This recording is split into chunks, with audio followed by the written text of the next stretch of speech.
Good evening, everyone, and welcome to Roy's Tie-Dye Sci-Fi Corner. Now, this is going to be episode number 201, and we are going to be talking about the Outer Limits 60th anniversary.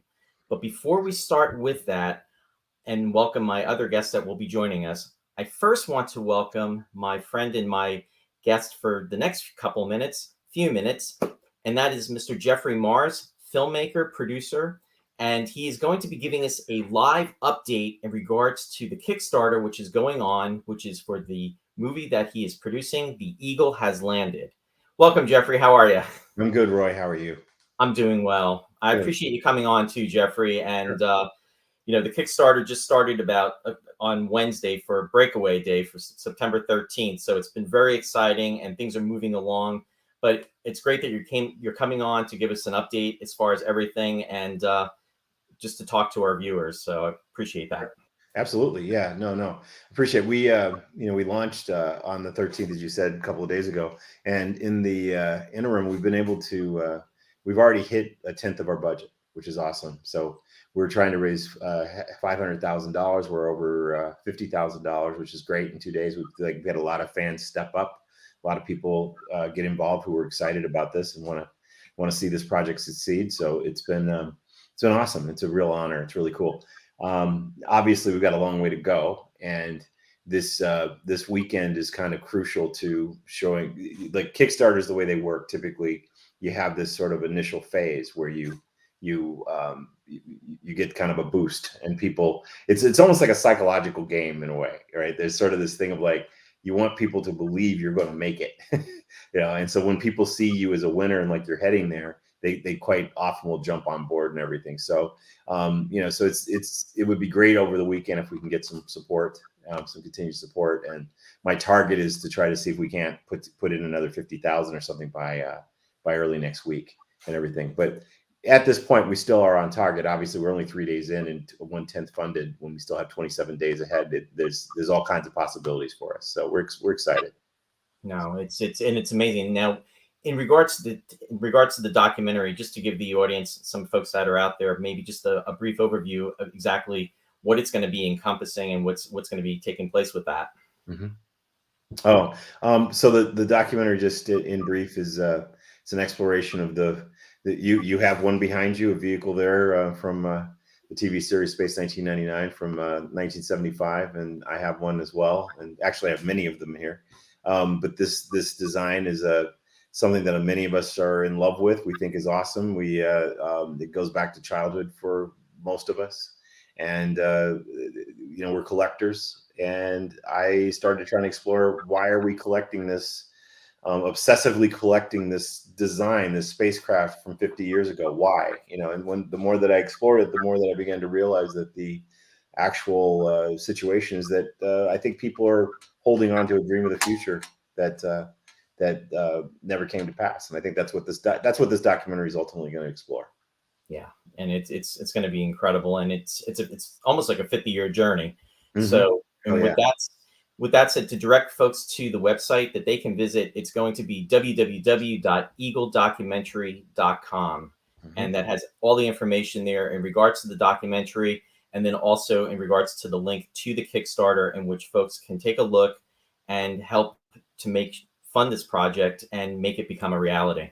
Mm-hmm. Absolutely. Yeah, we really would appreciate your support. If you click eagledocumentary.com, there's a link that'll take you directly to the Kickstarter, but there's also tons of cool stuff on there. There are people's stories about their love of it.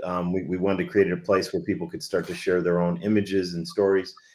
There's all kinds of background on me and the project, and then there's a link to the Kickstarter itself. So, excellent. Yeah. So. Well, Jeffrey, I really appreciate you coming on just to give an update and taking the time out. And we'll have you on a regular basis. And I definitely want to have you back on the show just to talk about, some of the components, and we can go into exploring it a little bit and just keeping an awareness about it. This is going to be essentially it's a 30-day journey with the Kickstarter, mm-hmm. and keeping the audience informed, the fans of the Eagle, the fans of Space 1999, it all comes together. And it's going to be an exciting project, especially when it's complete. And in regards to that, when this project is completed, when is the anticipation that folks can actually see it? Will that? By this time next year, we absolutely will have it available as a digital access where people can see it in 4K. We also are going to have a Blu-ray and DVD available for it in 4K. And then as far as distribution goes, we got to hit film festivals. We have to talk to distributors, all that sort of thing.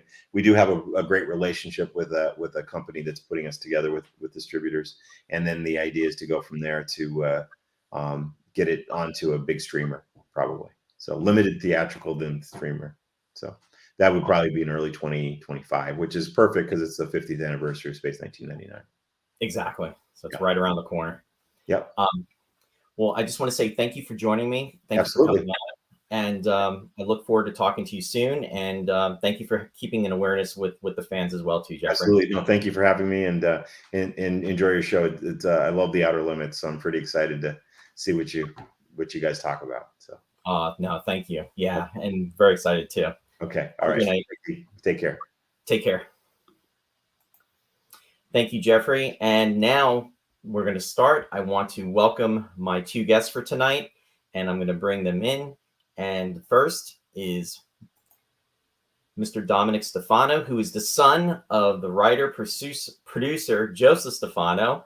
And also I am welcoming editor, Mr. Dave RASH. Dave, Dominic, welcome. How are you, Roy? Great to be here. Great to see you. Great to have you. It's always a pleasure. Oh, there's Dave. I couldn't see him at first. How are you, Dave? Good. How are you doing, Roy? Doing well. This is such an exciting time to be celebrating the Outer Limits' 60th anniversary. I cannot believe that that's where we're at. And we had talked about this months ago, and here we are. So thank you both for being on the show, here to celebrate. And it's official as of tomorrow, September 16th, 1963, 7:30 p.m. That's when it was released. It's fantastic. I was 5 years old.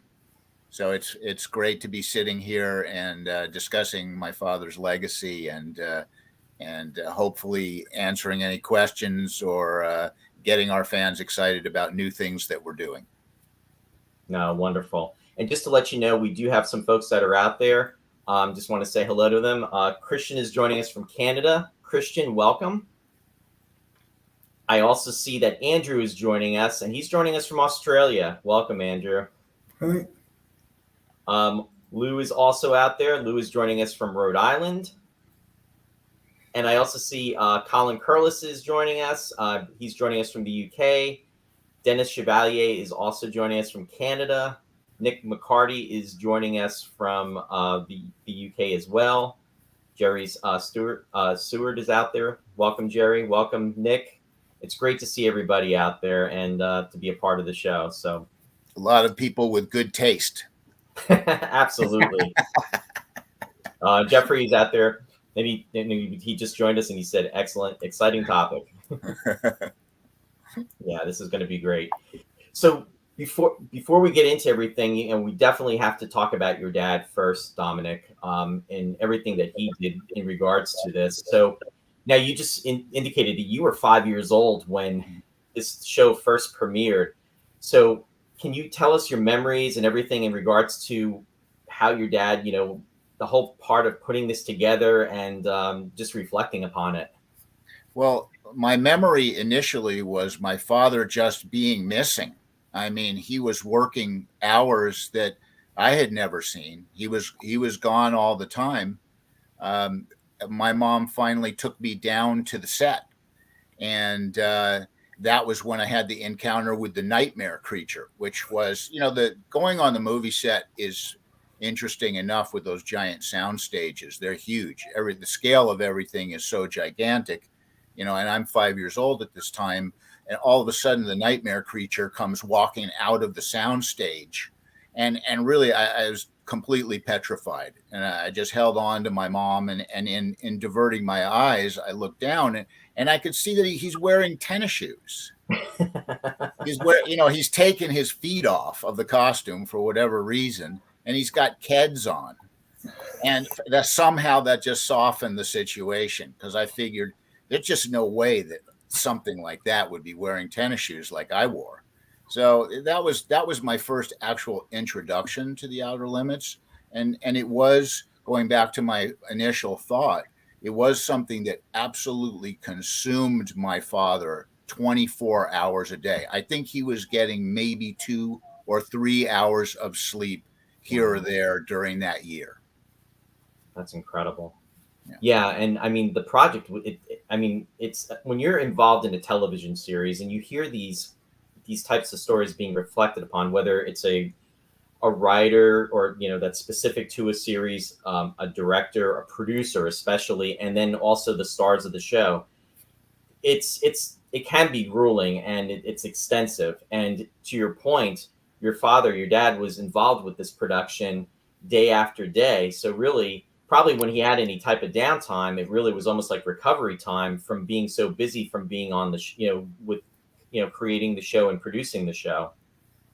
Well, although he would never tamper with another writer's credit, he did rewrite every single episode of the first year. So I don't know that he really had any downtime. He was picked up very early in the morning by his assistant, and he would put his typewriter on his lap and work with the lights inside the car. He'd work on finishing up a teleplay before he got to the studio. So I think that was why he actually never wanted to repeat that particular process. It was just too demanding. Yeah, which is really understandable. And also the other thing is he had no idea that he was going to have all these fans and that people were going to love the show like they did. You think about being in the midst of something and you're trying to do the best you can, and you're working on a $90,000 an episode budget, and you're just trying to do the best that you can. In later years, he was so happy that it had left that kind of impact. It made that impact and left that kind of impression on people. He was really elated by that. And Dominic, $90,000 in 1963. That's a lot of money. It seems like it should be. But when you think about all those characters and the sets, the locations, the second unit, everything that they had to do, they had really good people, Connie Hall, and they were using top people. He said it really didn't go far. Which is interesting in itself. So with the production values, especially when I watch The Outer Limits, to me, it almost feels like a cinema masterpiece, just because of the film noir type of style. It's just the atmosphere, the mood. It's in black and white, but it adds to it, and it holds up until this day.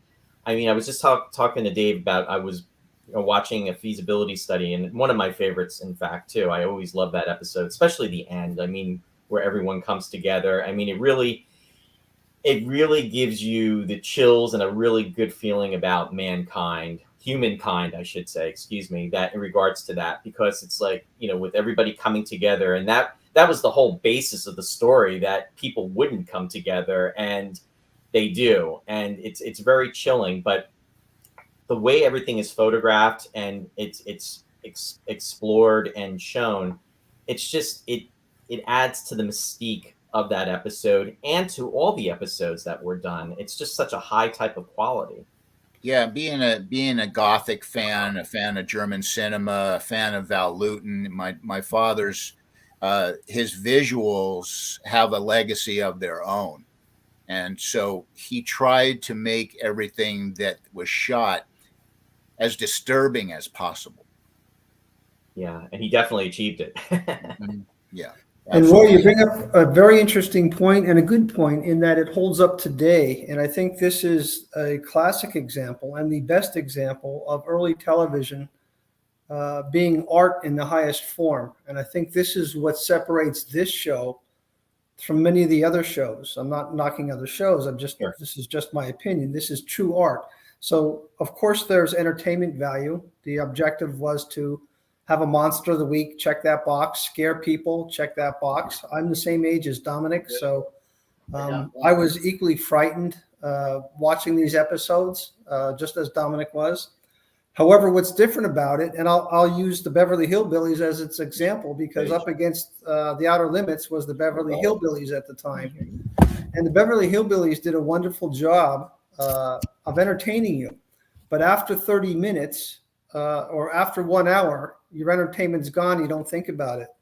What separates the Outer Limits from most of the other television shows, and this is why I say it's art in the highest form, is that you still contemplate, you still wonder, you still ponder what the messages are.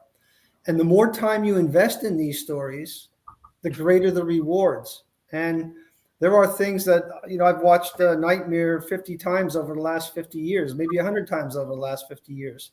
I'm still discovering and interpreting. And that's why, from an academic perspective, it's important to keep this moving forward. It's classic literature that needs to be preserved. And I thank Villa de Stefano and Dominic for allowing us to publish these so we can preserve this cherished history. But that's what's different about the Outer Limits. It is relevant today. It's entertainment for today. And it's early television mimicking art, as well as providing the entertainment that it was supposed to provide back then. No, that's very well said, Dave. And I'm just going to read some of the comments that are coming through too. Jack Daly, welcome, Jack. Jack said very thought-provoking storylines. And Catherine Speck, hi, Catherine. Thanks for joining. She said, I agree about the entertainment value of most of the pre-1967 shows. And then also she commented, believe it or not, but we are living in the Outer Limits. At the very least, it's the Twilight Zone. Want to welcome Deborah. Deborah's joining us from Phillipsburg. Welcome, Deborah. Nice to see that you're out there. And Dave, what are your first recollections as far as watching the Outer Limits? Well, I was also 5 when it premiered. Some of the episodes are fuzzy on me, but there's one in particular that I remember. It ironically is Nightmare. I don't know if you've heard this story before, but it was not only my first exposure to Outer Limits, I believe it was my parents as well. Because at 2:00 in the morning, I jumped out of bed screaming, there's aliens in the attic, we have to get out of the house. And so in terms of Monster of the Week and telling frightening stories, we can check that box. I can assure you it was a wonderful, wonderful visual that frightened me. And it has a burning memory that exists today.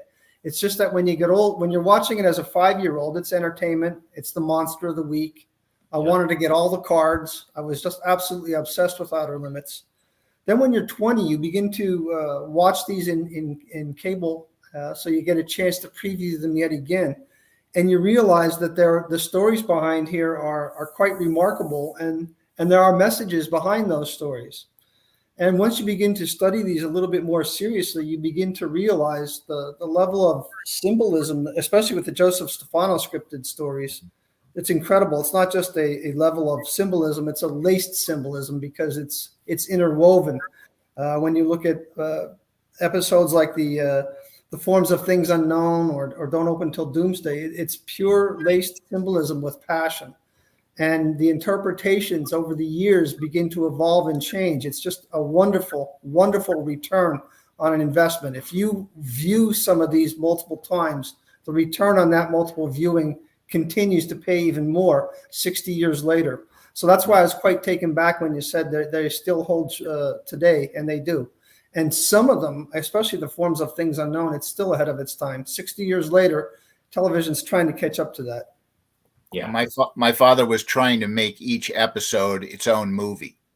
And so they did very much have their own personality. And being an anthology, which quite frankly, I love anthologies. Mm-hmm. It's exciting to be able to have a general theme and then experience new people and new situations every week. And I think that the networks are looking at anthologies again, which I think is a great thing.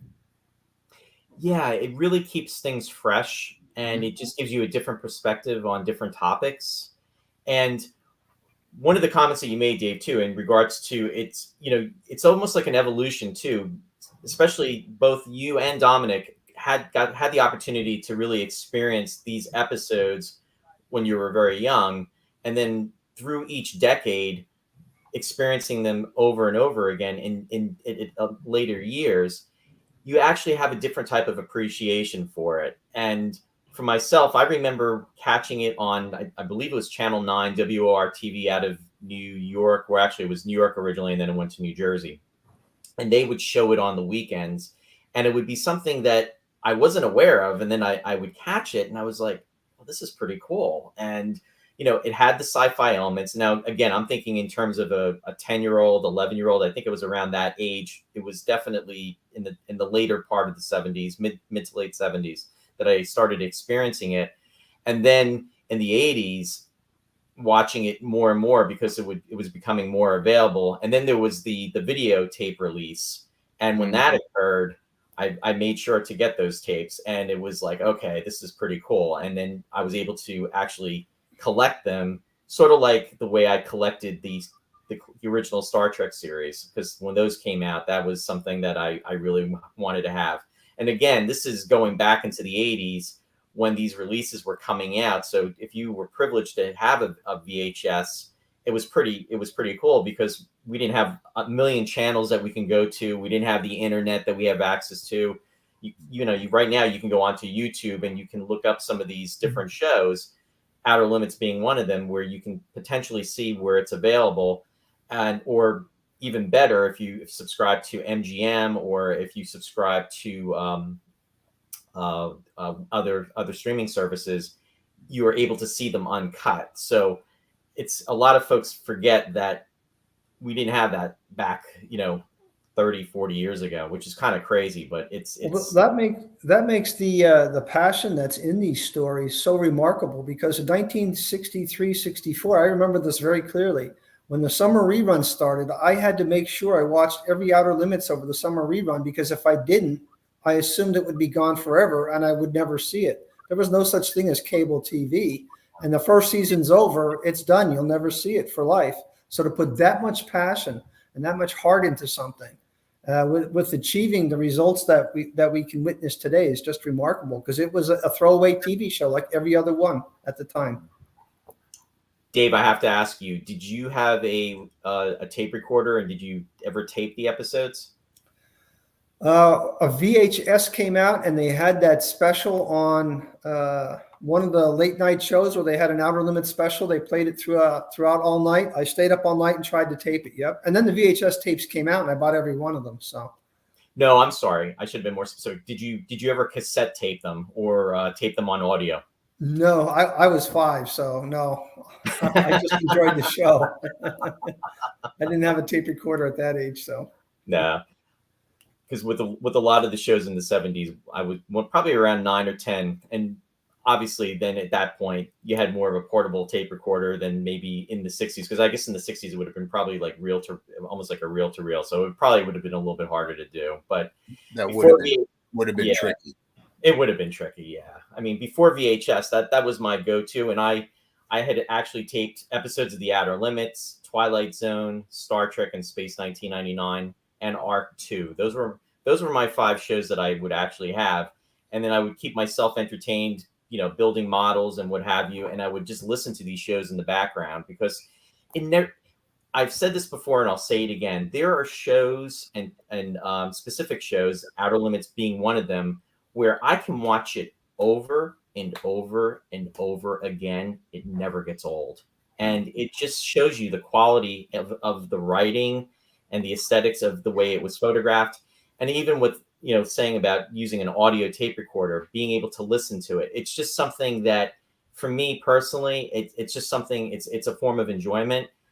Not to knock today, but I really can't say that that's something that I could do with the programs that are on today. And again, I'm not taking it away from anybody or anything. It's just me on a personal level. But these shows really hold up. The content today is a lot busier. You can fall into these shows that you're talking about, including the Outer Limits. You can kind of get lost in them. And the modern entertainment it's with the use of CGI, there are much busier things to watch. So I find for myself, sometimes that keeps me a little bit more on the surface, as opposed to be able to just sink in to a drama that's building an arc, getting more tense, getting more disturbing. You keep falling deeper and deeper into it. but you have the time to do that. Right. No, that's well said. That's The very brain well said. takes a moment to relax. And if you are immediately hit with a lot of action, you're just going to have a different experience. Right. No, I totally agree with that. So, Dave, in regards to the Outer Limits, in regards to the episodes, would you say that Nightmare is the one that really stands out the most for you back in the 1960s then? Yes, I watched the original series when they were released. I was 5 as well. So I think because of that memory, Nightmare stands out as my favorite. Although if I watch a feasibility study or the forms or Don't Open Till Doomsday, when I'm watching it, oh, this is my favorite by far. So it does change by episode. But Nightmare just resonates with me for such a long time that I really, really enjoyed that episode. It has a lot of messages and it's very profound in many ways. Yeah. There were monsters that certain affiliates refused to show. I mean, they blacked out the screen on one of the episodes. So Really? yeah, so the Thetan, and Dave would know this. It'll come to us. But the point I'm making is that nothing else was happening that was this frightening. Also, they were really trying to push boundaries. They knew they were in a constant fight with the censors, putting in stuff so that the things they really wanted left alone would get noticed first, and then they could clip them out and hopefully get away with some of the other stuff. And so they were constantly manipulating and working around the censors to try to create something that, to a certain extent, was, I don't mean to be cliche, it was ahead of its time, yet pulling from the legacy work of German cinema, Gothic horror, and all of the tried and true ways of terrorizing people. My father was pulling from, but yet he was developing something unseen. And I think that's the fascination with the show, is that still to this day, you haven't seen it. Unless, and we've had so many wonderful, incredible monsters. I mean, Alien, the whole Alien franchise is definitely one of my favorites. But when you watch an Outer Limits and you go, oh my gosh, this was 1963, you really think, I still haven't seen anything like this. Yeah. That was the creature from the Architects of Fear. Yes. Oh, right. Architects of Fear. That's it. Robert Culp, the Robert Culp episode. Yep. Excellent. Exactly. And talking about messages, I mean, even at the end of that, I mean, what a powerful message. I mean, what those scientists came to do and what they were trying to achieve and everything. And then the way it's like they were their own worst enemy. And it's just, yeah. But it was almost like love conquered all, no matter in what form. And after everything that happened to him, and the connection that he had with his wife and what he did to himself, I mean, to physically transform as he did, it was also horrific, to your point. I mean, what a way to terrify audiences. I mean, about what this individual was going through. And you really never saw him, what Robert Culp evolved into. It was done in almost like in the shadows. It was done with the sound. You could hear him, running, but they really didn't do the close up until the very end. And that in itself really made it more terrifying, because you didn't know what it was going to be.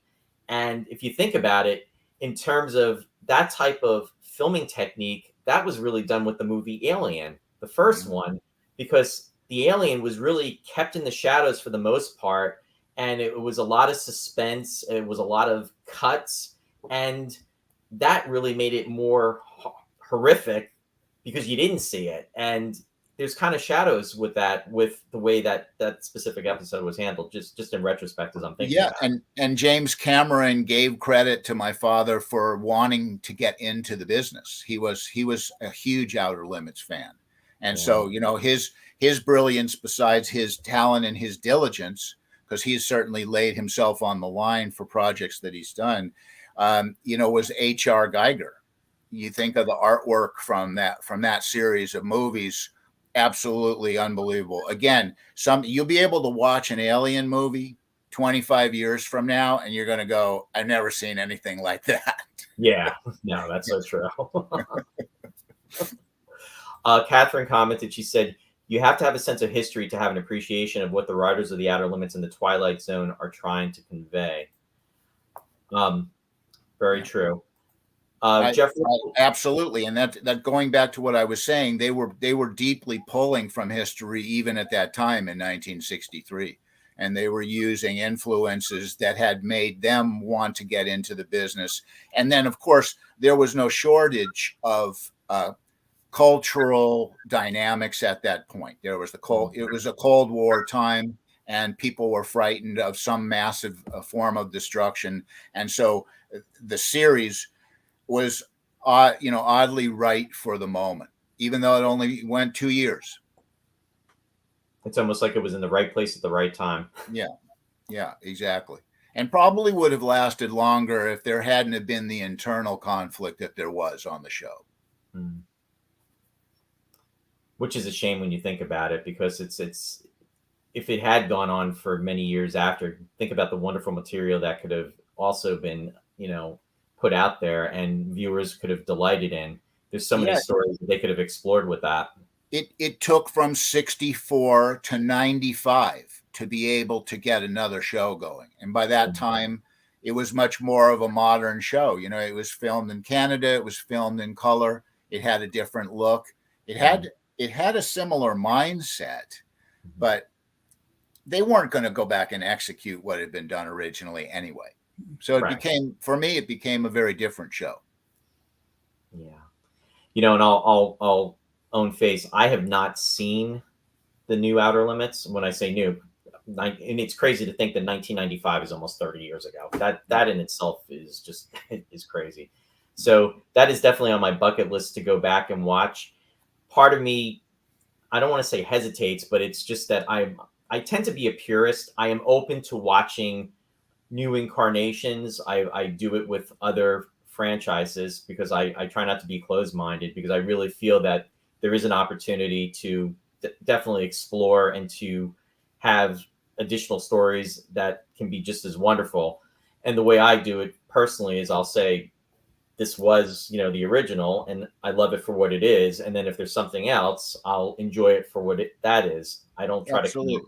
That would be the only way to view it. It still has good dramatic content. It doesn't have the impact of the original, but at that point, my dad was just an executive producer, and I think that he would have been open to putting more of his footprint on at that time, but there was a larger conglomerate of production entities involved. It's interesting too, just thinking about that. So it's almost like it's 30 years ago that the newer version was made, and then there's that 30-year difference from when that version to the original Outer Limits was made. It's kind of crazy when you think of it in terms of that. It's pretty amazing that we're here together today talking about the 60th anniversary. It's really something. No, it really, really is. I just want to make sure, is everybody able to hear us okay? I saw that Jeff Rubel was saying that he was having some sound problems. I don't think anybody else is. It looks like everybody is doing all right, but just want to make sure everybody's good. Let me see. Ralph is joining us. Ralph, welcome. He's saying, Roy, I also recorded audio on these programs you mentioned and then transcribed the audio to paper. It was like a hobby. Oh, that's very cool. That's cool. Yep. Pam is also joining us. Pam, welcome to the show.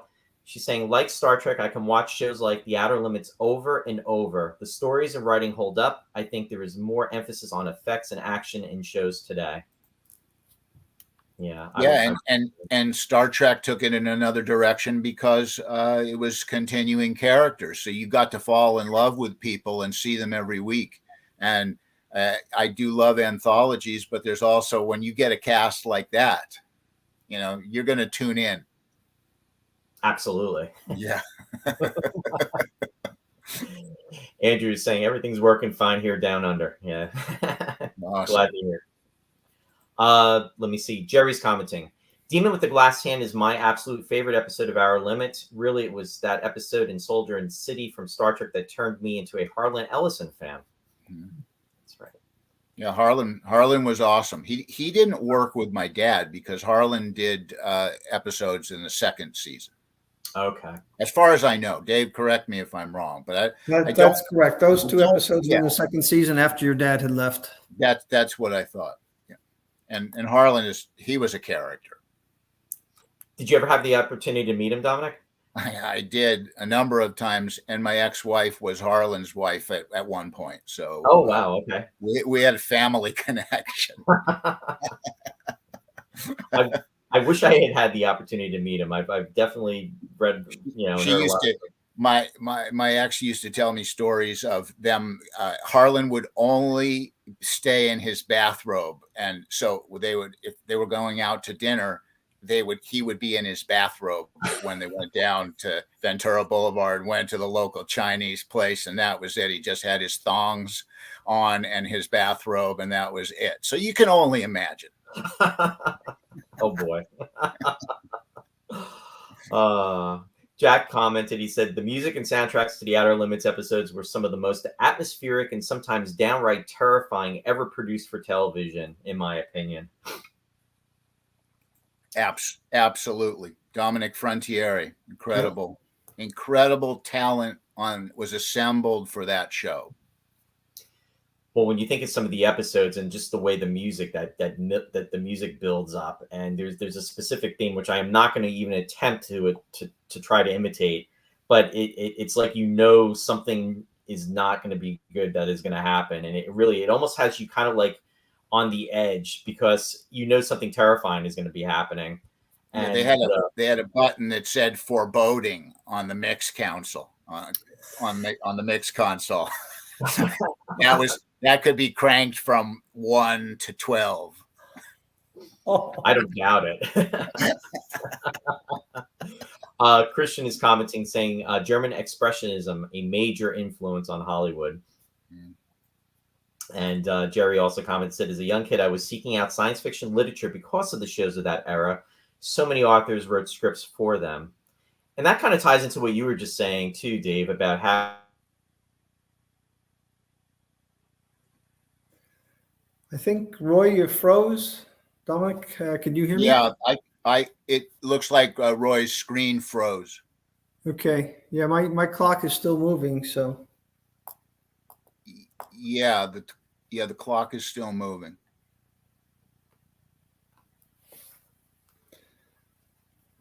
He'll probably catch that any second. Yep. I think he's just going to catch up.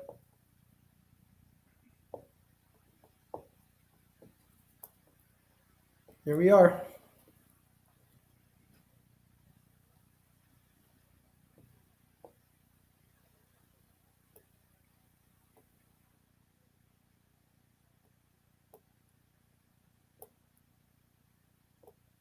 Do not attempt to adjust your television set.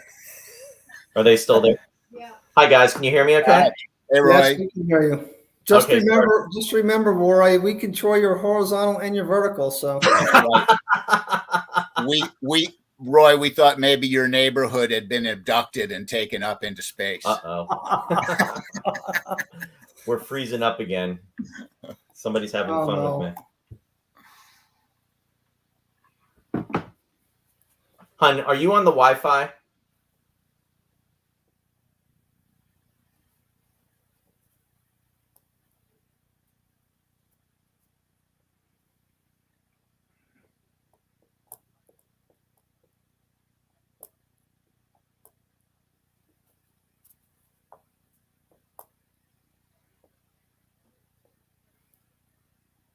Dave, you've got lovely vines growing up your columns there. Thank you. There's a matching set on that side too. I see that. You live right at Hollywood and Vine, don't you? Guys, I apologize. I don't know what's going on with the internet. I am so sorry. It's no That's problem. okay. The show just became a feasibility study. Don't look out the window, Roy. So I'm really on Luminous is what you're trying to tell me, right? Yes, exactly. It's appropriate. Oh boy, I just hope it doesn't happen again. I see all the comments coming through. Suddenly we are in the outer limits. Please stand by. Yeah, thanks everybody. Thanks for being patient. I apologize. That was kind of freaky though. Alrighty. Now, I want to share some of the episodes that your dad had actually had written, Dominic. So I'm just going to share my screen and just present these real quickly, just to remind the viewers. They were such incredible episodes. Everything was just fantastic. Yeah, So 12 out of the first season. That he's credited for. Yes, exactly. Yeah, exactly. Your dad's DNA on his writing is very obvious. So when there's a script that he's not credited on, it's very obvious when he writes some dialogue or enhances a character. So it's really obvious. Yeah, they didn't used to call them showrunners back in that time, but he took that job very seriously, and he wanted to make sure that there was a cohesiveness to the show. And I think you really do see that. And that was definitely his fingerprint, or perhaps as producer, his footprint. Yeah, no, definitely. This one is, I mean, we've talked about this episode. It crawled out of the woodwork, terrifying. I mean, even with Michael Forrest's performance, when the terror that he is going to experience and that he is experiencing that comes through. I mean, it is captured to a T. Mm-hmm. Very explosive episode. Very. And of course, Nightmare. Still the scariest, I think. Yeah, I just enjoy Nightmare. Yeah, and the Xanties, I think, are probably most people's favorite. That's what I've heard over the years. I think it's one of the most remembered and popular shows. Yes, and also and you actually, had Dominic, I think you mentioned that you have a special connection with the Xanties when you with your dad. He brought something home for you, right? He did. He brought one of the Xanties back from the set, and it was really, I was very scientific as a kid, and so I was fascinated with how things worked and the way they had built this armature and put eyelashes on the body to make the hair texture, and the way they had carved that wooden face, and it was all articulated so that they could do the stop motion. And I used to put that when I'd have friends sleep over. I would put that under the covers. Oh my God.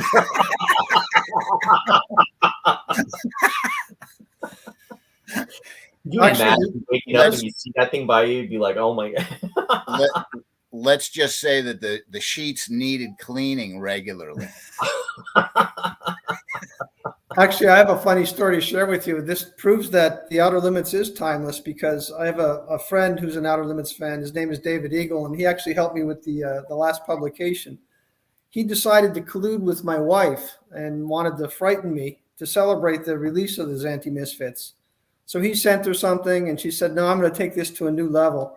And my wife knows me very well. I'm diabetic. I have to do the same thing at the same time every day. And I test, I take my meds, I wait 30 minutes. The first thing I do is I go get some grapes. So before first coffee, before I'm awake, I go into a bag of grapes and pull out a bag of grapes so I can have my breakfast. And in that grouping of grapes, I find this one day.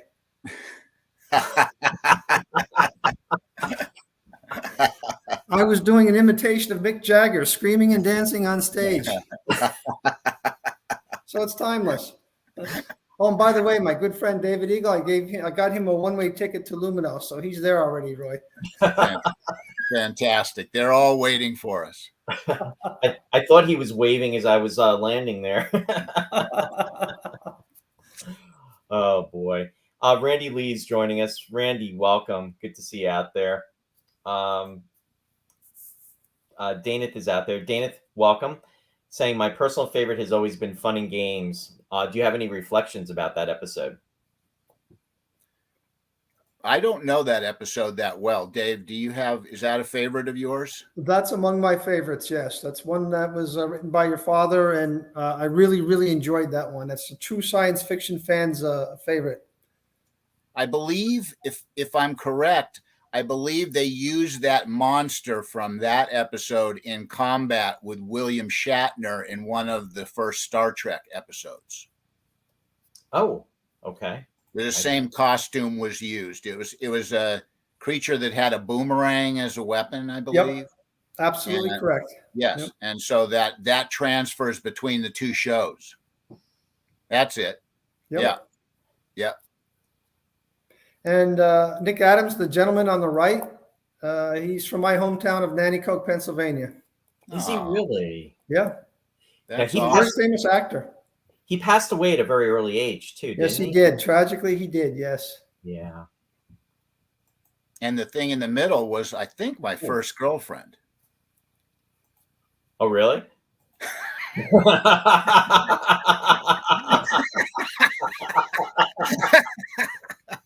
And here I'm thinking about the blonde. and then I just realized that you said middle.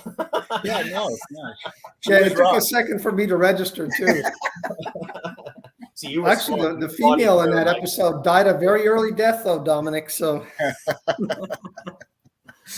well, I'm still waiting for my eerie death, Dave. I'm sure it's coming to me. Alan Russell's joining us. Alan, welcome to the show. He commented, The Outer Limits is one of my favorite TV shows. Pioneering sci-fi, wonderful drama, and amazing effects for its time. So many later shows and movies owe much to it. The Blu-ray is a must-buy. Yeah, I couldn't agree more. As I said earlier, it was James Cameron's influence, and one of his influences in wanting to get into the movies and go the direction that he went was The Outer Limits. So it was our fans, and then our fans became movie makers, and those people have left incredible legacies as well. So we have a lot to be thankful for, and it was certainly a foundational time. It really that all of this was born out of. Well, I think especially, I mean, what Dave was saying too earlier, it was not only a show, but I mean, it's an art form. So, I mean, and that in itself is inspirational too. It really taps into the creative levels and inspires to, as it inspires. Oh boy. I think somebody might be hacking, Roy.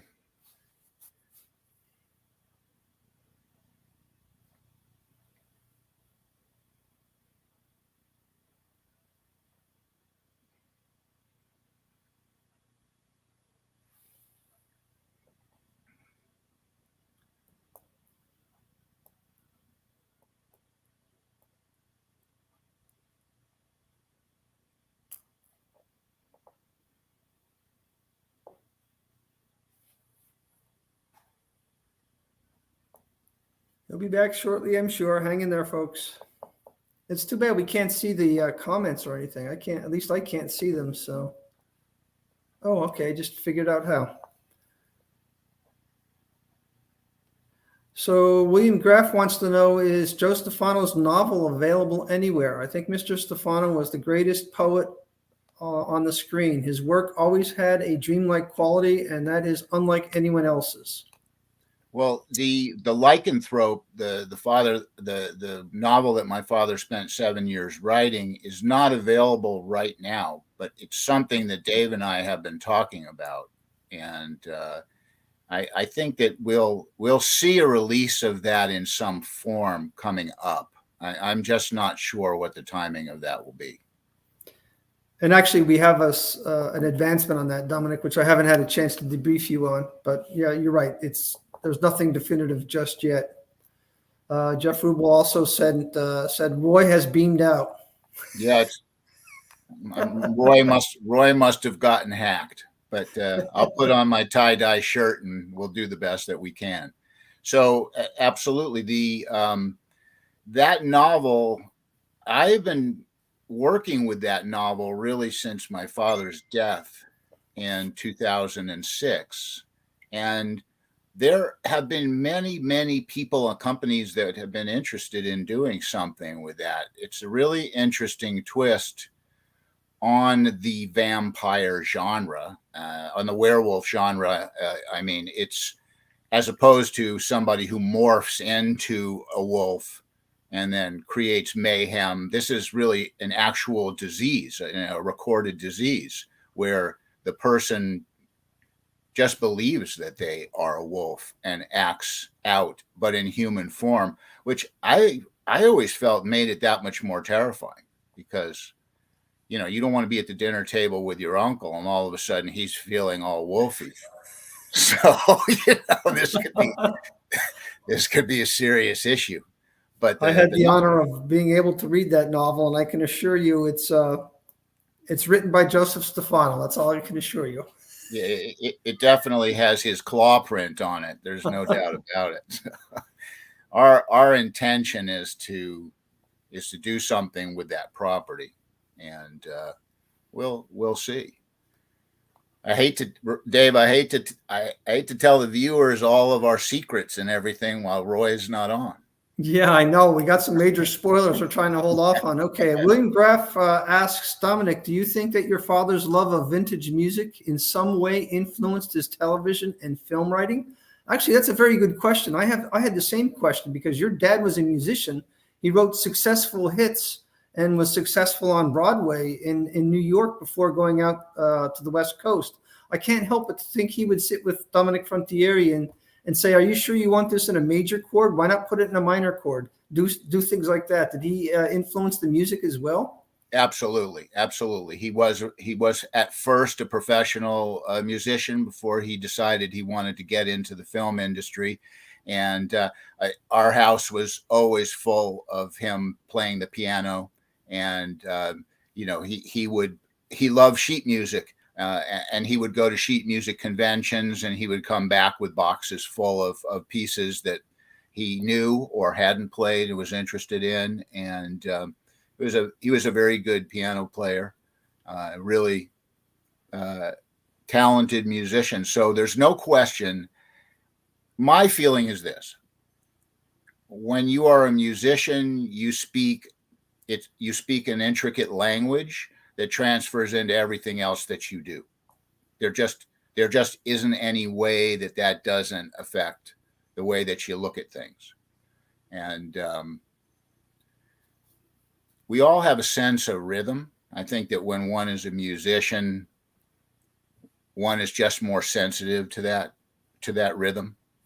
And I think that if you look at the Outer Limits, there's a definite rhythm to the pieces. They have a cadence. They are musical, even without the soundtrack.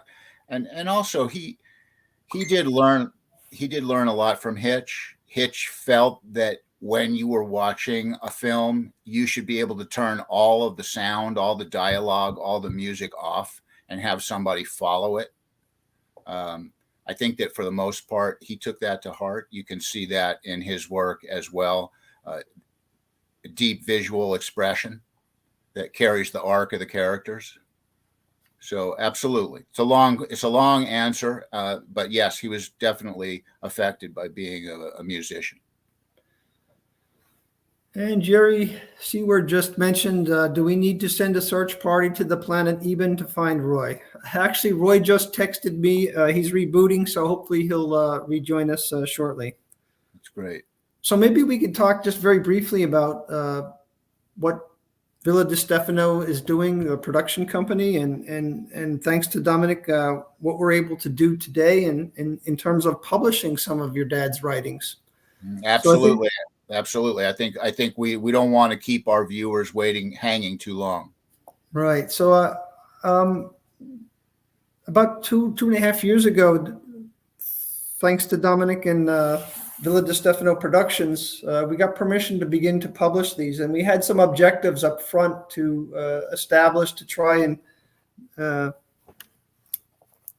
formalize what we're attempting to do here. And obviously, one of the things we wanted to do, at least this was one of my objectives, is to get the writings into the U.S. Library of Congress in Washington, D.C., so they're preserved forever. And by publishing some of the scripts, we're able to do that.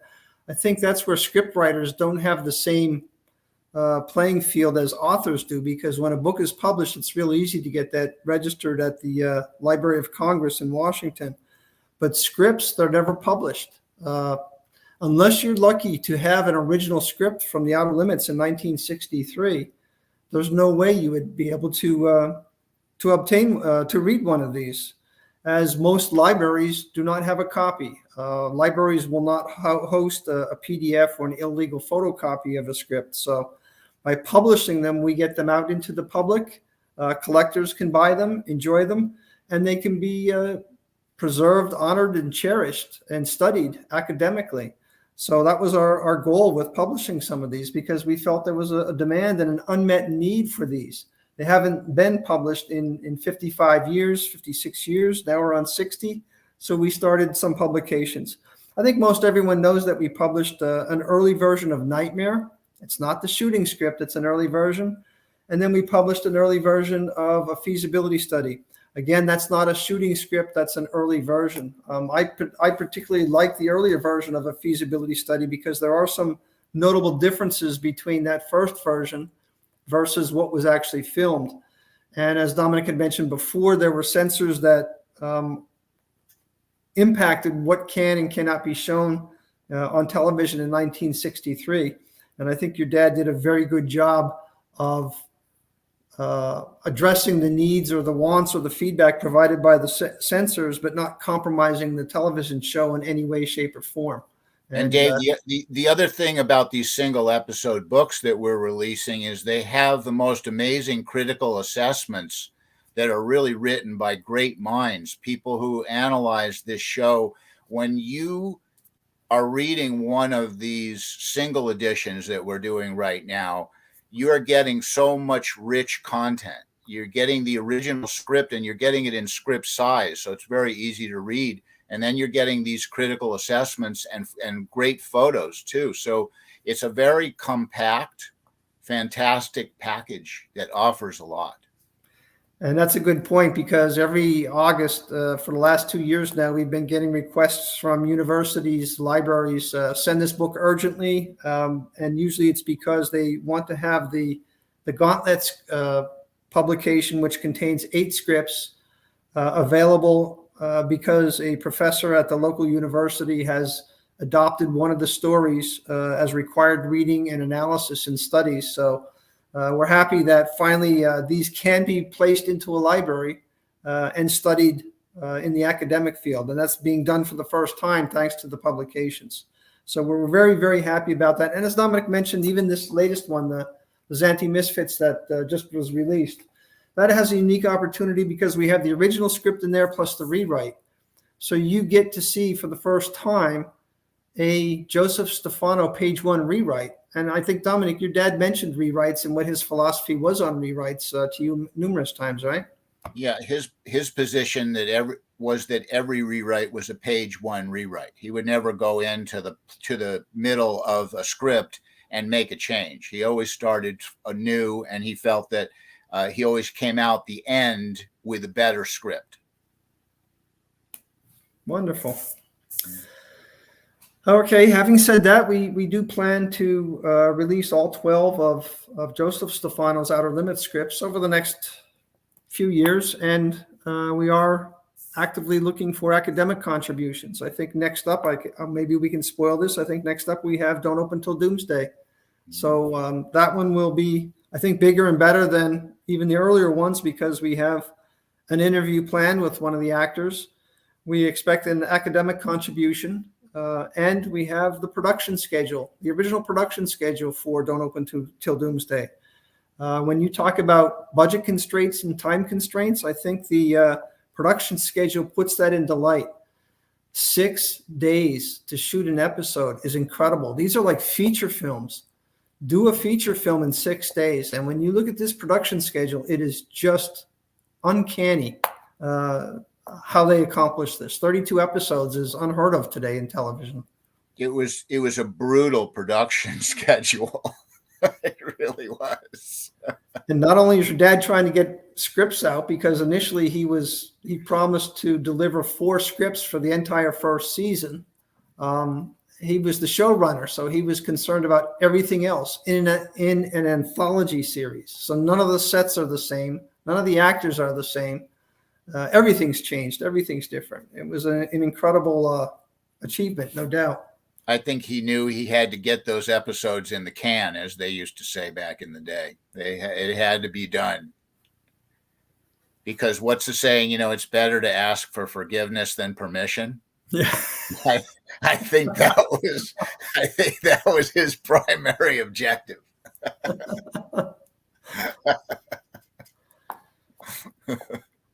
So for those who don't know, we do have Nightmare printed.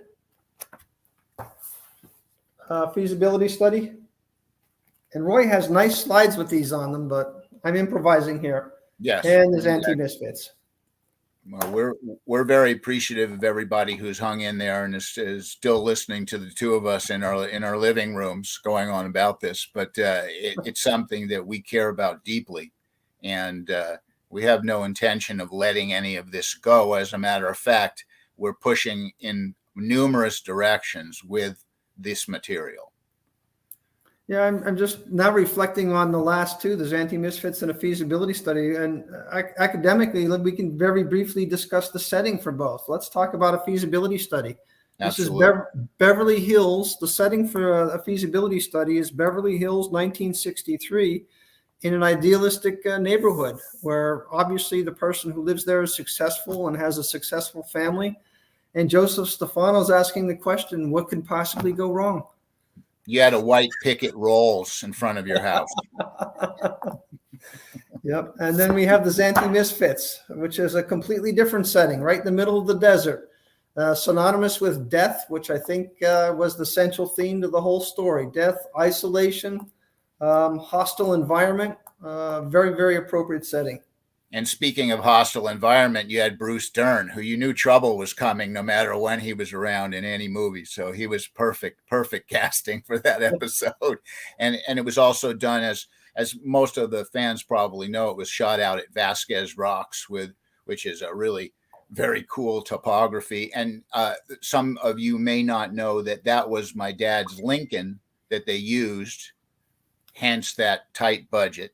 They used my dad's car for that shoot where it breaks through the line and it breaks through the fence of this military area that is no trespassing, but yet it's just a small wooden fence, just in case you feel like running it down and running into an alien that crawls up your arm and then eats your carotid artery. So, it was a high risk area.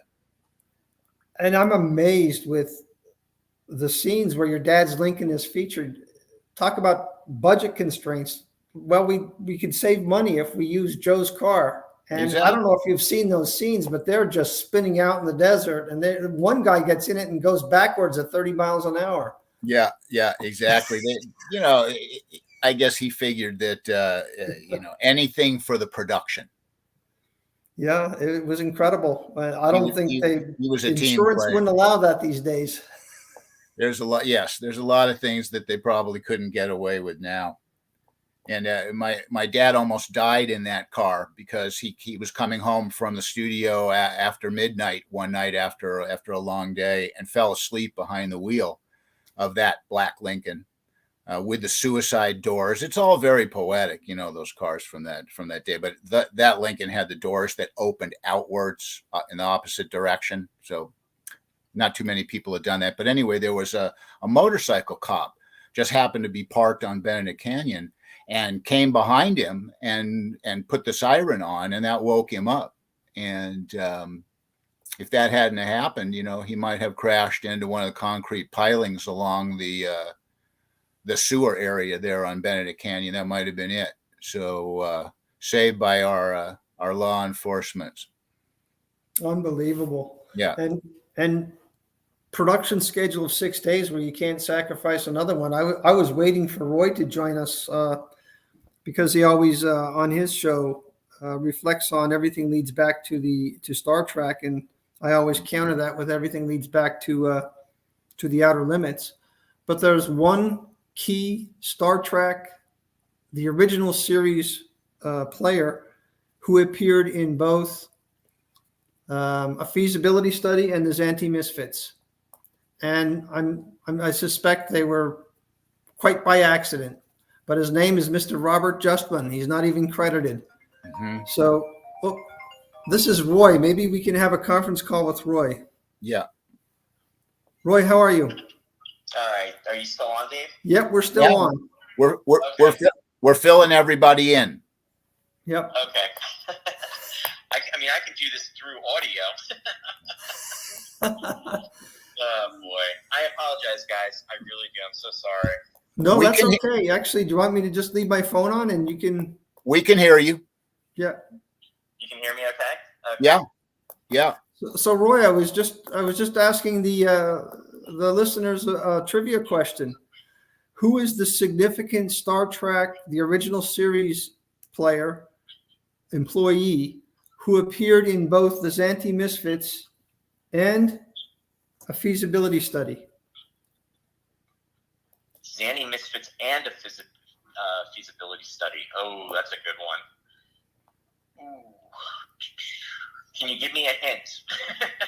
Actually, it's no, I don't need a hint. I don't need a hint. David Osput, I can never pronounce his last name. He was in A Taste of Armageddon as well as The Outer Limits. Yeah, but he was only in a feasibility study. He was not in Xanthi Misfits. So the gentleman's name is Mr. Robert Justman. And Bob Justman was in that? He was in both of them, and he was uncredited. And here's the story that sits behind them. For a feasibility study, the authority, the head of Luminos, was scheduled to be played by Ben Wright. Ben Wright was in Nightmare, the British actor. Yes. He showed up for work on the first day, and the Luminos head didn't fit on his head, so he couldn't put the mask on. You can't say, can I make a new mask come back next week? You have to move forward with production. So you call an assistant production manager or an AD or someone like that, and it was Mr. Robert Justman. He is actually the authority in a feasibility study, and they dubbed Ben Wright's voice over his. Okay. Wow. I did not know that. That's excellent trivia. And the second piece, a lot of people don't realize this, in the Xanthi Misfits, you needed an army of people because they're there to oversee the Xanthi ship and make sure all is well. The gentleman who butts a Xanthi on a desk, he has his head mostly covered. That's Mr. Robert Justman again. They didn't have the budget to get a whole army of people, so let's pull whoever we can in, and we'll make it work. So Robert Justman appeared in both those Outer Limits. And you know who he is from a Star Trek perspective, but before Star Trek, there was the Outer Limits. Hence my conclusion, all roads lead back to the Outer Limits. It was like making a movie around your pool with all your friends. You do what needs to be done. Exactly. But to get those results is just incredible results. No, that is amazing. And to your point too, the amount of performers. I mean, not only on the behind the scenes, but even when you're talking about as far as actors that actually worked on the Outer Limits, that worked on Star Trek. I mean, the list is incredible of the amount of performers that there were. Yeah, and also the actors who went on to have truly, truly significant careers. Both with the Outer Limits and Star Trek, and then it really an amazing cast of characters. No, there really is. I mean, I think the majority of the the main. I mean, William Shatner, obviously, Leonard Nimoy. I believe James Doohan was also in Yes. The Outer Limits. Yes, he was. Yeah. Season 2. Yep. Marty Landau, Robert Duvall. Robert Duvall, Yeah, Cliff it really Robert Culp. It just a really amazing cast of characters in a really great time for dramatic television, I think. No, without a doubt. And Jack Daly has a question for Dominic. Dominic, I know the production schedule of a lot of the shows produced in the 1960s was more than hectic, and I read it may have played hell with the health of certain individuals involved. Not trying to be too personal, but how did your father handle the strain? I know some people thrive under pressure.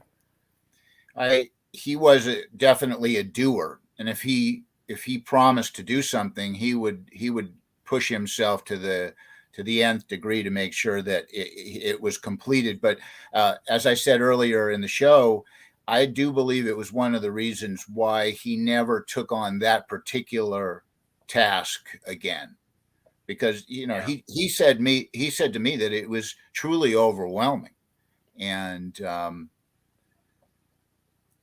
he put everything that he had into that show. He really was a critical, deep thinker, and he was very concerned about the things that were troubling people during that time. And I think that he did a good job of expressing those notions, asking those questions.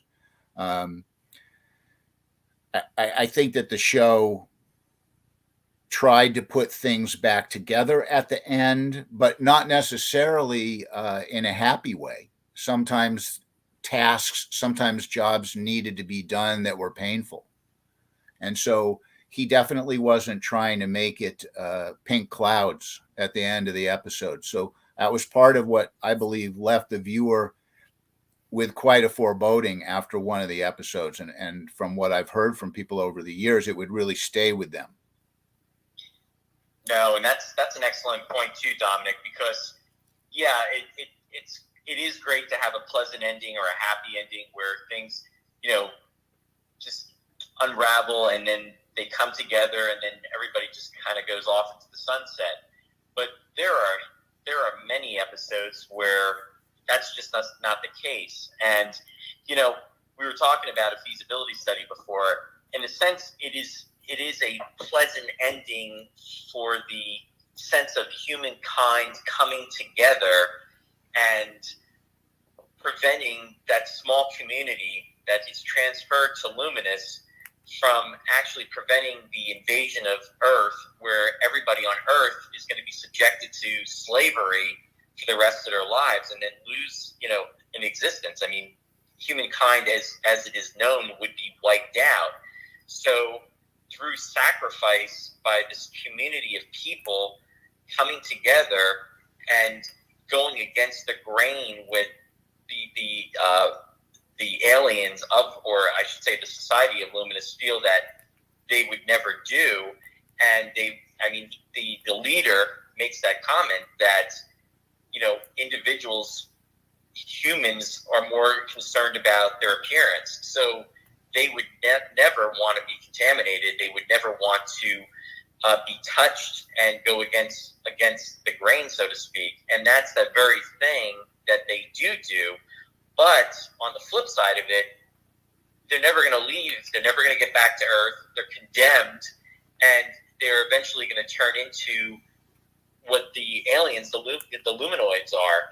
But it's even more so where it gives you the chills when Vic Perrin comes back on and is kind of, they do that pan of the area where that community is gone, and it's pretty much a restricted area, but it's also it's a reflection of people that gave their lives and so that everybody else would have theirs. And it becomes a monument, essentially. Yes. And you see that theme that my father wove through the show quite often, where the ability for us to come together over a common enemy or problem is probably what he perceived to be the high point of our species. And ominously enough, also coming together over a common enemy that we might have created So it's funny. Architects of Fear. Yes, perfect example. And Dominic, that's a good highlight and summary of one of my favorite lines that no one talks about, or at least not that I'm aware of, in Nightmare, because Nightmare is a tough subject. It addresses the military and human behavior to a large extent, and it's unsettling. And not everyone gets out alive. But there's one part in the middle that I think Joseph Stefano wanted to highlight, and it can't be understated. And that's what I call Krug's grandfather, but it wasn't Krug's grandfather. Another reason to read the scripts, actually, because I don't know if you remember the scene where the German soldier is about ready to break, and all of a sudden he reflects on his caretaker and then his grandfather. And he's German. This is 1963. 1945 is not too far back. It's in everyone's memory. And then the good doctor who's there to help him says, "You told on your grandfather that he wasn't pure," and then they stopped it. I imagine the censors didn't allow that to finish, but you weren't a pure Aryan.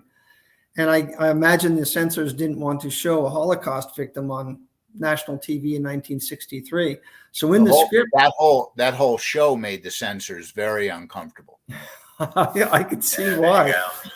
Well, what's amazing is IMDb credits the individual there as Krug's grandfather. So even in the book, I didn't change the IMDb, but when you read the script, it's not Krug's grandfather. I don't think they allowed that to be shown. So he just made it a rabbi.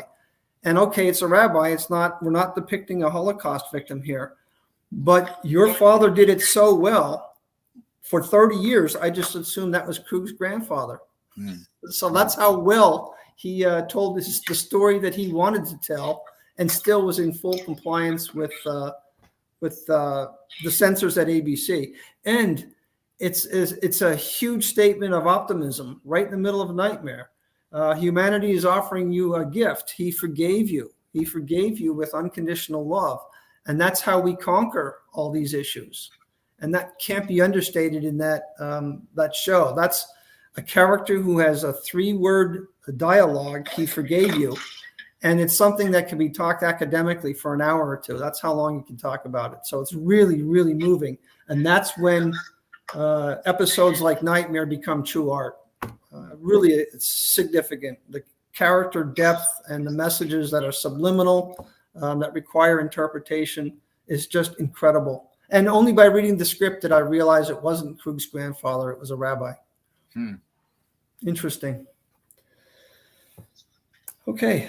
That's an excellent. That's Dave. That's really an excellent point, though, in regards to everything, though, and that that's a really, really good example of the power of that. So, do we want to go into the real spoilers for the show then? Can we make an announcement, Dominic? Can we make an announcement? Absolutely, Dave. Roy, you good with that? I'm very good with that. So go ahead, Dom. I'll let you make the announcement if that's okay. Well, Dave, being my partner and editor, I would prefer if you let everybody know what's going on. Are you okay with that? Yeah, I'm fine. Okay, so good. we have some really good news. Dominic and Villa Di Stefano Productions has signed a contract with Gauntlet, so there will be a Gauntlet Volume 2. Yeah, very exciting. Awesome. And for those who are not aware, there was a Volume 1. It's over 500 pages of Joseph Stefano authored Outer Limits episodes, and we're planned to do the very same thing with Volume 2. And I think That's wonderful news. I think Roy, you're making an appearance. I can see a circle. I'm trying to come through here. Okay. Can you see me or no? No, I could just see your name with a circle. Okay. It looks like a smoothed out version of Behold Ick. If nothing else, I can see the comments coming through, so I can do that. Okay. Dave, why don't you finish the announcements, and then Roy can address some of the comments. Okay. Yeah.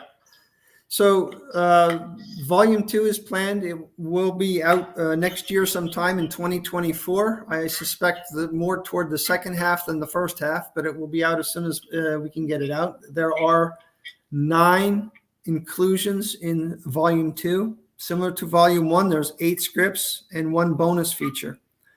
And what's absolutely significant are some of the items that we're going to include here. So Dominic, are you okay if we announce some of the titles? Please do. Okay. So the first 5 scripts are final shooting scripts, and this is no small accomplishment. Nightmare, which we've already talked about, is among my favorites.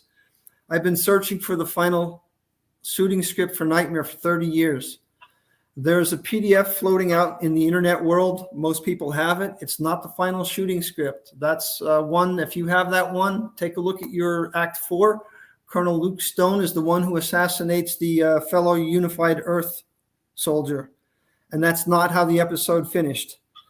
And there's no way actors and a director would say, oh, let's rewrite the ending and not tell Joe Stefano this. So I knew that was not the final script. They don't do that. There was no rewrites in 1963.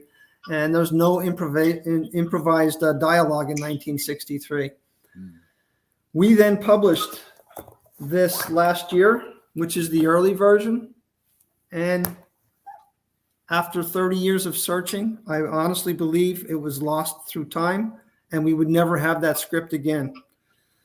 Well, sure enough, Dominique opened the door a little bit and said, take a peek in here. And much to my absolute surprise and delight, there was a copy of the final shooting script of Nightmare, which included revision pages from September 16th, 1963, and then 3 more revision pages from September 20th, 1963. So the very first episode we have planned for the book is the final shooting script for Nightmare. And quite honestly, it exists nowhere else.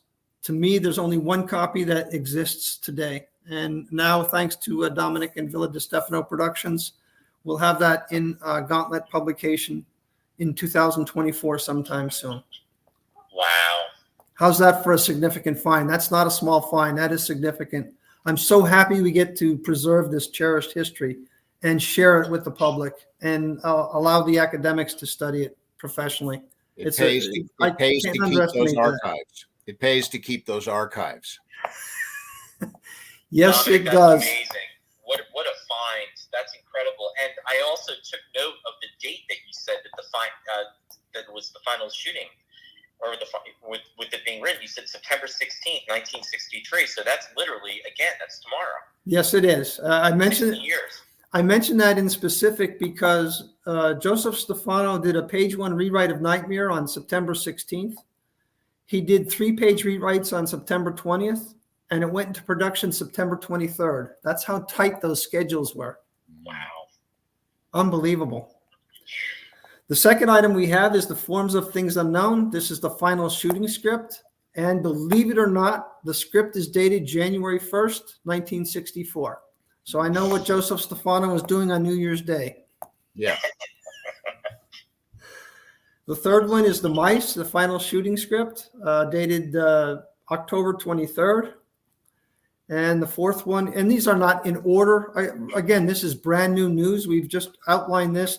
Dominic and I exchanged some emails, and we have an agreement. This is what it would look like. So this is not the order. But similar to Nightmare, we found a final copy of the Belarus Shield. I don't believe anyone on the planet has the Belarus Shield final shooting script. But thanks to Dominique, again, opening a little door, and we took a peek in, and we found revision pages from November 20th, November 19th, December 5th, and December 3rd. So there's a few rewrites on the Belarus Shield, and that is a classic piece of literature. I'm so happy there's a final shooting copy of the Belarus Shield that will finally become available for the general public and for universities to study. Very exciting news. I think you can sense it in my voice. I'm really excited about this publication. The fifth is, again, a final shooting script for Fun and Games. I believe there's someone who chatted about this and said it's their favorite episode. Well, we have the final shooting script that will be in the publication. So 5 of the 8 Outer Limits scripts will be final shooting scripts. It's really fantastic. Then sorry, Okay. Go ahead, Roy. No, I was just going to interject real quickly. So, Dominic, where did you come about these? Where were they? They were in the family archives, which all of the material that my father had stored after the show. There was also a lot of artwork as well, set drawings, Oh my goodness! costume pieces, just Wow. a treasure trove of that. And we even found Bob Justman in there, but luckily he was okay. That's just that's just amazing, though. I mean, that's priceless. I mean, the history, and as Dave was saying, it's nowhere else to be found. So, I mean, you talk about something literally being preserved and being, cherished, and rightfully so with the family. So that's just wonderful. And Dave now he's got a couple of scripts himself in his archive. A few. A few. Just a few. Oh, it's just wonderful reading these, just the iterations and the evolution of a story. It's just incredible. You could tell it was a passion project. There's no doubt. The next three are, and Roy, these are real treats because these are full season 1 Outer Limits scripts written by Joseph Stefano, but never produced. And that's correct. I said 3 of them. So the first one is no surprise to any of the fans who purchased Volume 1. It is Small Wonder Part 1. You may recall we included Small Wonder Part 2 in Volume 1. We included Part 2 in Volume 1 in case there was only one publication. We didn't want to leave the fans hanging on the edge. How does this end? But now we'll complete the only double episode written for Season 1 by Joseph Stefano, but never produced. So Small Wonder Part 1 will be included. The next one is a fan favorite. It's been long written about. It was in David Scow's book, and fans have been clamoring to see this. It's an episode called The Cats. And the reason it was never produced was, my understanding was that Joseph Stefano felt that there'd be too much of a association with the children who watch the show with their pets at home. So this one's too frightening for Joseph Stefano. Can you imagine? Yeah. Yeah, when you start making the house cat the villain, you're starting to do the kind of things that my father did in Psycho with a shower. Good analogy.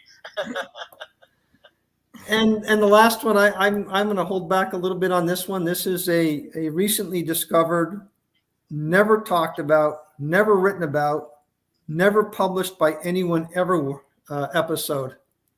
I'm hesitant to even mention the title. Maybe we'll wait a little bit, Dominic, on this one. I think the listeners would be okay if we keep a couple of things as a teaser. Sure. Yep. But how about something for 60 years old? And now we're looking at Nightmare, which is brand new, Billow Shield, which is brand new, Small Wonder, which is brand new, The Cats, which is brand new, and a brand new episode that no one has ever known about until this is published. So if there's anything new with the Outer Limits 60 years later, oh yeah, there can be some things that are new. Mm-hmm. We're very excited about this. That's 500 pages of additional Joseph Stefano scripts that we're bringing to the public to enjoy. No, I'm very excited about this, and this is something that we will definitely have to look forward to. And you were saying probably in the second half of 2024, right, for next year? It could be mid. It's hard to assess. I would guess mid 2024 at this point. Okay. And you know what? There's also a bonus for those who buy the limited edition, what we call the letter edition. The letter edition will feature autographs, which I don't think we're ready to disclose just yet, but we have some interesting autographs that we hope to include in Volume 2. But I think we can disclose what the bonus item is, Dominic, if you're okay with that. Absolutely. And it's just so wonderful and really an honor to be able to include some of these people who are in the original shows and have their autographs in this upcoming book. It's very exciting. So the bonus item is what I call the Moonstone treatment. You may recall that Moonstone was written by Joseph Stefano along with the story editor, but it was then the story was sent to William Bast, who did the teleplay. What we found was the original 8-page story that Joseph Stefano wrote on his typewriter and sent to William Bast. So we thought it would be interesting to show how that story evolved and what Joseph Stefano's writing was on his own typewriter. That's pretty incredible, actually. It's unbelievable. Yep. I can't believe this document exists. Again, I don't think this has been looked at for 59 years. I think this might be the first appearance of this in a very long time. And having said that, volume 2 will be 500 pages. Volume 1 was 500 pages. And who knows? There's still much that has to be done. We still haven't found a feasibility study, the final episode. We're still looking for that. We still haven't published The Chameleon. We still haven't published Moonstone. Certainly, it's worth publishing Lovers and Madmen and The Unknown. It's Outer Limits related, even though they were for pilots. So right now, we're looking at 1,000 pages published. And if there's a volume 3, 1,500 pages of original Joseph Stefano writings, all done within a 12-month time period. How's that for incredible? It's amazing. Incredible. Oh, and by the way, he not only wrote 1,500 pages of script, he was also the showrunner. Yeah. Of an anthology series. Which ties into everything that Dominic was saying about, how busy his dad was and everything, and just how I don't even want to say the word consumed, but I mean, to your point though, Dominic, he said, it would be something that he probably wouldn't do again because of all the time and effort that went into it. But at the same point in time, he gave it like 200%, and it sounds like it was almost a passion for him.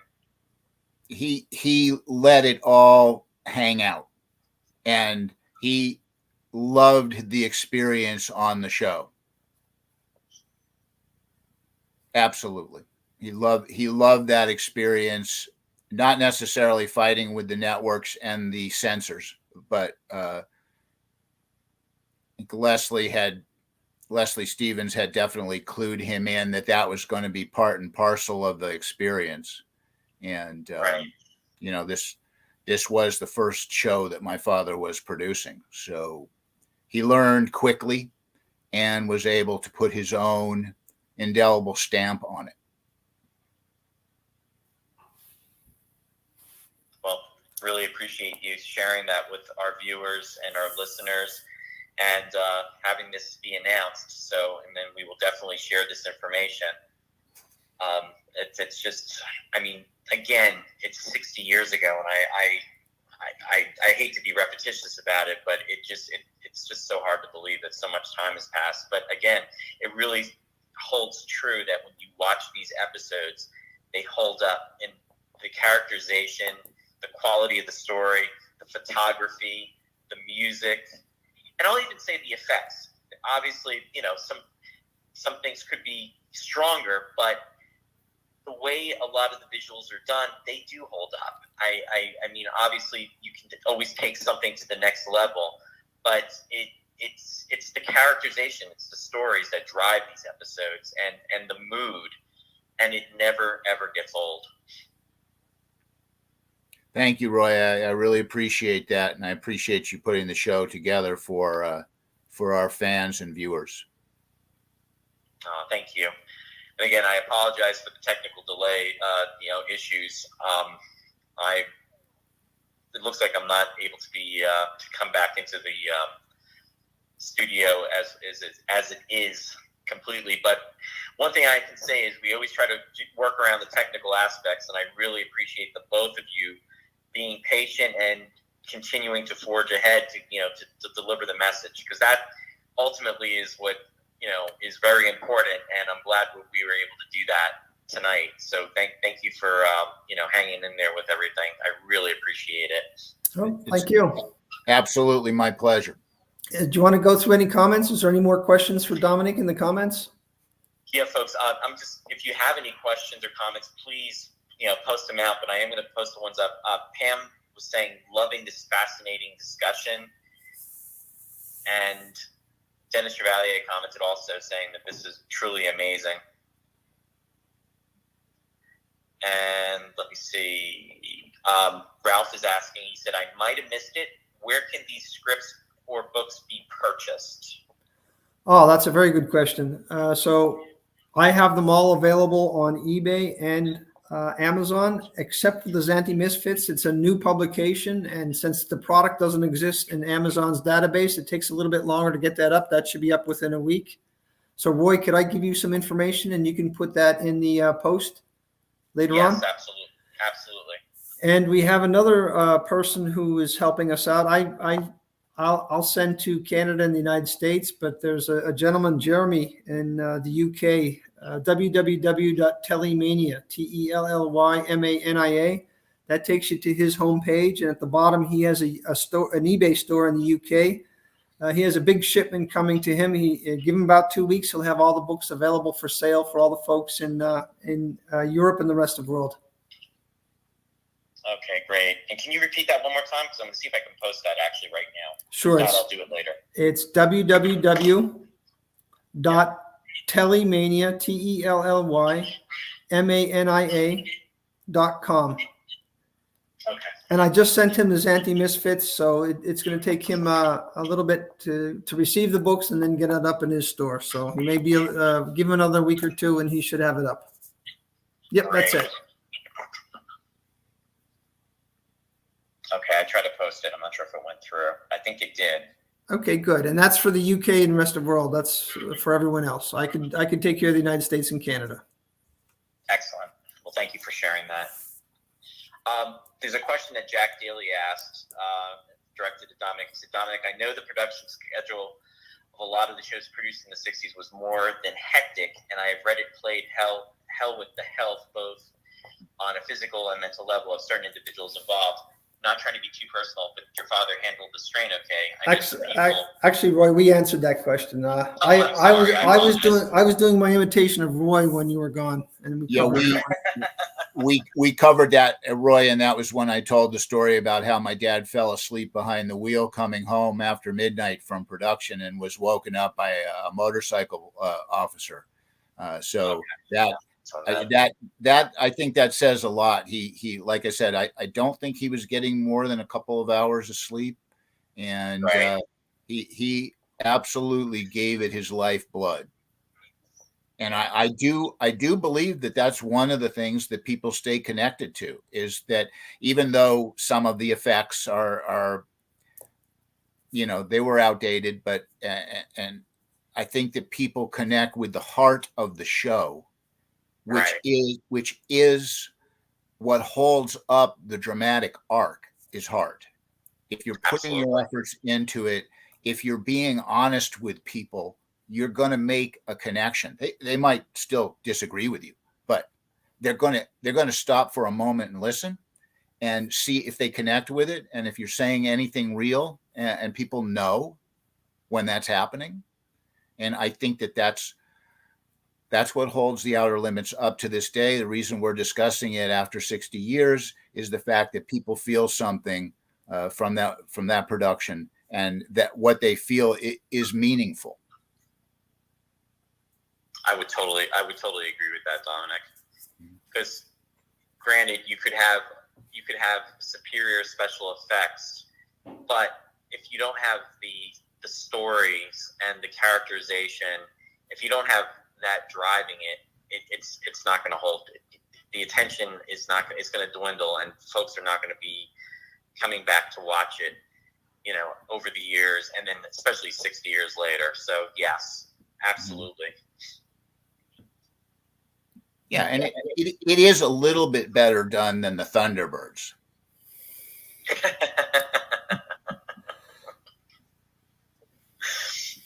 Were you a Thunderbird fan? Absolutely. I'm a huge Jerry Anderson fan, as you know. I mean, specifically for me, my passions is Space 1999, UFO. Those are the two live action shows that I like. But those are great shows. Those are great shows. As an old Ray Harryhausen fan. Oh yeah. as well. Oh yeah, Jason and the Argonauts. Great yeah. stuff. We actually covered that on the show, and if my memory serves correct, that movie actually celebrated its 60th anniversary this year as well too. I believe that movie came out in 1963, if my memory serves correct. I know it's good company The Outer Limits has. Absolutely. Dave Dennis Chevalier is asking me, saying, what is it under on Amazon to purchase the books? You should be able to find it just by typing the title. Sorry, Nightmare. So if you just type Nightmare, it should be there. And if not, I could forward you a link to them, and then maybe you can add it to the chat that's archived. Absolutely, I can put that into the comments section, Okay. and also add it to the page. That's not a problem whatsoever. So yes, we'll definitely get that information out there. And again, I need another week to get Amazon to get the Zanti Misfits up. That's brand new. That publication's brand new. So No, that'll be great. Just want to make sure I've answered everybody's comments. Yeah, everything looks good. So, let me just double check. I wanted to make sure because I don't want to overlap on anything. But yeah, do you just before we start to wrap it up, any last comments that you'd like to share with our listeners and our viewers tonight? Well, the only one is that I'll be forever working on an Outer Limits movie, and we've had multiple screenplays. We've had green lights, we've had red lights, we've had yellow lights. It's just something that I have no plans on giving up on, and it's certainly part of my intention. So hopefully we can all look forward to an Outer Limits feature film in the future. Oh, now that's pretty exciting. That's very exciting, Dominic. That would be awesome. oh, that would be wonderful. Yeah. Yes. No, just want to thank you, Roy, for hosting us once again, and it was a very enjoyable discussion. Thank you. No, thank you both. And what we'll do is we'll definitely, when the release of the book is coming out next year, I definitely want to have both of you back. And I shouldn't promise this, but I'm going to. We will not be crashing with the with the internet like we did. I'm not sure exactly what happened with the computer, but it's not working to its capacity. Although, to be fair, and I think it was Dennis Chevalier that pointed it out. One time, I think the discussion was silent running, and what happened was the internet went out, and what I literally did was I went to a Starbucks, and I was in my car broadcasting the show to make sure that the show would continue to go on. Oh, no. But that actually happened before the show, not during the show. So I broadcasted from the car and utilized the internet, and we wound up not canceling. So, but there's no such thing as giving up in the entertainment business. Exactly. No matter what scale or level it's on. You just have to make sure you have Robert Justman around just in case. Exactly. Exactly. But I'm not going to do the shout outs tonight just because of everything, but I just want to say thank you both, and thank you to our audience out there.